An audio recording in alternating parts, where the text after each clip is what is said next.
It's so ridiculous how everything is Hamas, Hamas, Hamas. So let's count how many times was Hamas said in this interview.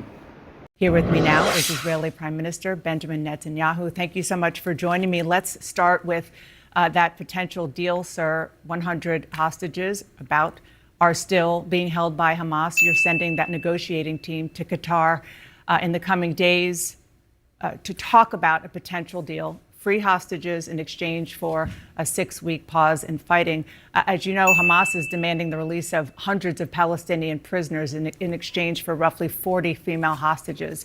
Are you open to that? Are you close to a deal? Well, time will tell, but Hamas's outlandish demands, and I'm not itemizing every one of them now, makes that deal a lot more difficult, but we're going to keep on trying because we want those hostages back. We understand also that the one thing that gets Hamas to give them is to give these hostages to us is the continued military pressure that we're applying there. So we're going to continue military pressure, and we're going to continue to try to get those hostages out. And we've succeeded already in bringing half of them out. I hope we continue along that same course. Let's talk about what happened here in the U.S. this week. Senate Majority Leader Chuck Schumer gave a pivotal speech and said, "You have lost your way," and called you an obstacle to peace. Take a listen.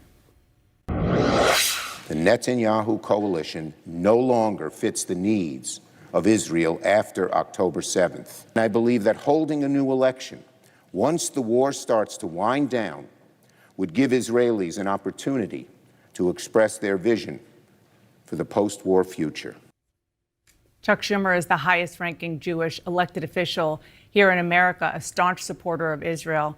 What's your response? I think what he said is totally inappropriate.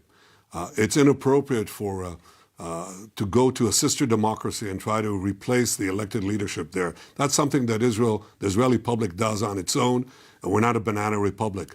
I think the only government that we should be working on to bring down now is the terrorist tyranny in Gaza, the Hamas tyranny that murdered over 1,000 Israelis, including some dozens of Americans, and is holding Americans and Israelis hostage. That's what we should be focused on. And as far as what Senator Schumer said, the majority of Israelis support our governments. 82% of Americans support Israel instead of Hamas, but the majority of Israelis support the policies that we're leading.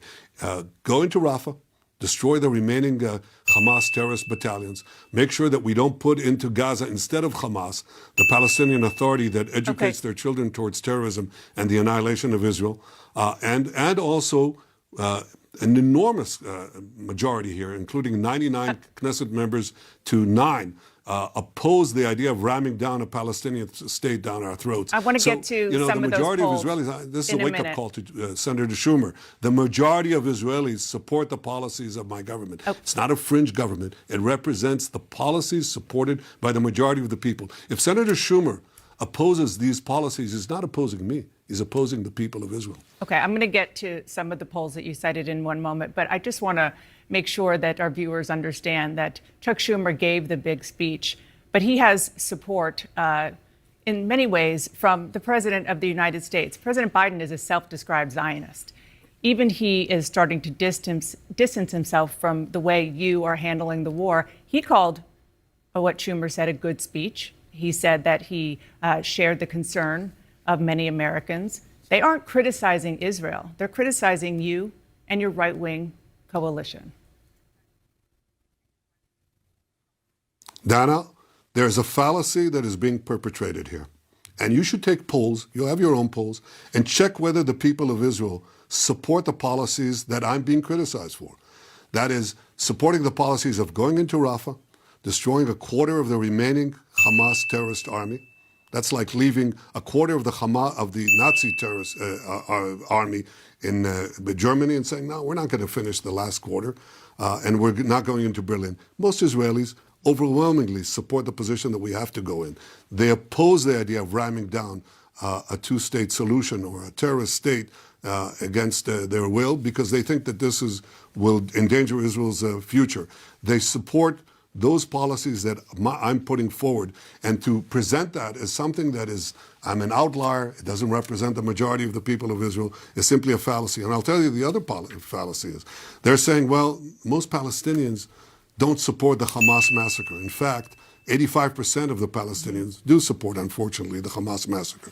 So they've got two fallacies here, and you can readily check that. The majority of Israelis support the policies that I have on prosecuting the war, which is what I'm being criticized for. Well, so it's not just me. It's the people of Israel who believe that we have to have this resolute victory to assure a future. I think and that what you're being we criticized have the for Palestinians is not that haven't aligned prosecuting themselves the war. with peace yet. It's the way that you're prosecuting the war. So I'm going to get to that in 1 minute. But I just want to add a little bit of sort of context to the way that the Biden administration is pushing back. Another way is that the U.S. intelligence community warned that, quote, distrust of Netanyahu's ability to rule has deepened and broadened across the public. And then back to the polls, you're talking about support for the idea of toppling Hamas.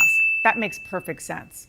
There were other polls in Israel, 3 major Israeli television stations, that said what Israelis also support are early elections. That's what I really want to focus on here, is Senator Schumer not calling to sort of topple the government, but specifically says, when the war winds down, will you commit to calling new elections? That's my question. Will you?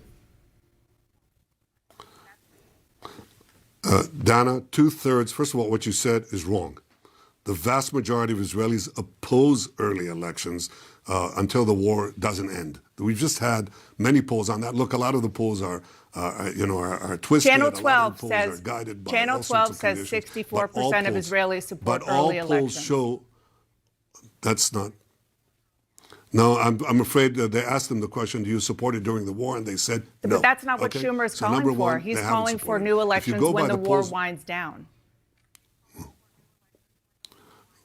Well, we'll see when we win the war. And until we win the war, I think Israelis understand that if we were to have elections now, before the war is won, resoundingly won, we would have at least 6 months of national paralysis, which means we would lose the war. If we don't win the war, we lose the war. And that would be not only a defeat for Israel, but a defeat for America too, because our victory is your victory. We're fighting these barbarians that are not merely threatening the survival of Israel, when the war winds down? Everything that we hold dear together.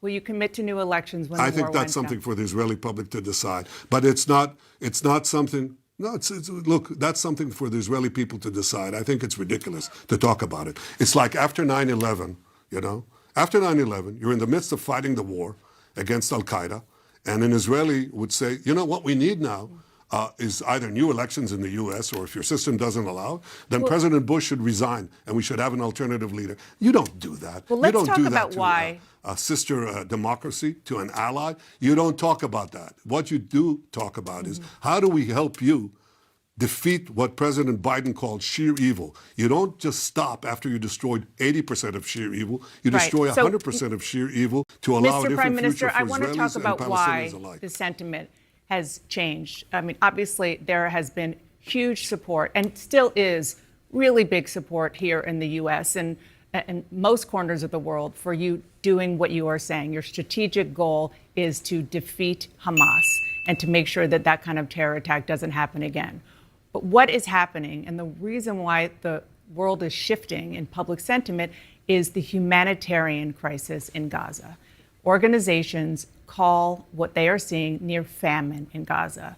So why won't you allow more food trucks to drive through the border crossings into Gaza to feed starving civilians while you continue to take out the terrorists in Hamas?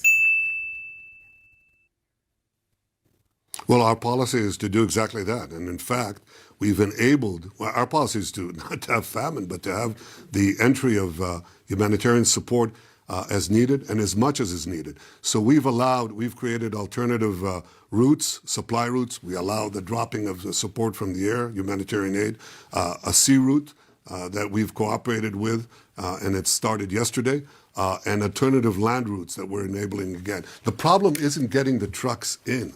The problem is that once they're getting in, they're looted by Hamas or looted by gangs. And what we're trying to do with some other powers is to try to get the aid to the actual civilians who need them and not looted by Hamas. That's really the problem. Well, in any case, that's our policy, and that's why I've enabled alternative routes of supply. Okay. There's been a trickle, I mean, to be fair, of supply going in there. And every major NGO, outside organization involved with this crisis says that the level of hunger is life-threatening for hundreds of thousands. Cindy McCain, the McCain family, they have been long supporters of Israel. She is now the executive director of the World Food Program. She said that hunger has reached catastrophic levels in northern Gaza. People are dying. Only a fraction of the food needed is trickling. To prevent an outright famine, they need significant increase in humanitarian aid now. Millions of lives are at stake. Will you do that? Will you commit to that? Of course, and we're doing it. Again, I've authorized alternative routes of supply. And again, the problem is not the number of trucks going in, although we're increasing it on a daily basis. I think the problem is preventing the looting by Hamas and by others. And that's what we're working on now. I think it's a cooperative effort. Our policy is to enable humanitarian aid. That's been a constant element in our whole program. It's to destroy Hamas militarily, but also to supply the humanitarian aid simultaneously. Though, sir, it's and not the main happening. Obstacle to that is actually Hamas. It's not happening. Well, in the north, you said that you've destroyed Hamas. If Hamas isn't in the north, then how is Hamas taking away food? And if you open up more border crossings and give more food into the area, allow starving people to eat, the looting maybe would subside. That's human nature, no? That's exactly what's happening, because we have increased the number of trucks entering the north.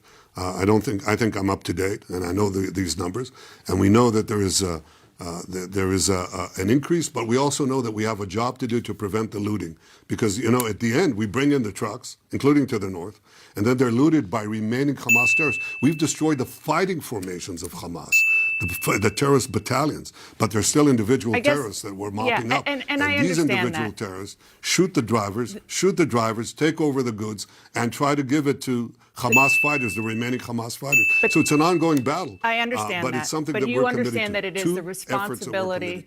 Destroying Hamas and giving humanitarian aid. Forgive me. I understand that.